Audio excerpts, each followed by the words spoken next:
हिंदू बांधवांनो, हे दृश्य बघून तुमच्या मनाला नक्कीच वेदना होते। 1965च्या भारत पाक युद्धात भलेही आपण पाकड्यांचा दारुण पराभव केला, पण हा पाकड्या पत्रकार आपल्या मंदिरांना पाक सैन्याने कसे उद्ध्वस्त केले याच्या स्टोऱ्या अगदी रंगवून सांगतोय। तो सांगतोय की कसे राजस्थानमध्ये मंदिरे तोडली आणि आपल्या राधाकृष्णाच्या मूर्तींची विटंबना करून घरी नेली। यावर खुश होऊन पाक सरकारने त्यांना बर्ड शिकन नावाचा खिताब दिला। हे ऐकायला सुद्धा किती विकृत वाटतंय ना। अर्थात त्यांच्या पूर्वजांनी सुद्धा आधी हेच केले हो, आपल्या मंदिरांना उद्ध्वस्त केले।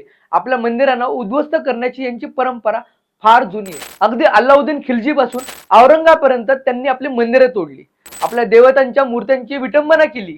हे पाकडे म्हणजे त्यांचेच वंशज। त्यामुळे अशा दुष्ट विचारसरणीचा आणि त्या समूहाचा संपूर्ण नाश करण्याची आवश्यकता आहे आणि मला खात्री आहे आपली भारताची सेना हे महान कार्य जरूर करेल। तुम्ही आमच्या देवतांचा अवमान करणार असाल तर आम्ही तुमच्या घरात घुसून अशाच प्रकारे धडा शिकू। मित्रांनो, असेच व्हिडिओ तुम्हाला बघायचे असतील तर आपल्या जापक जुबक चॅनलला सबस्क्राईब करा आणि शेअर करायला विसरू नका।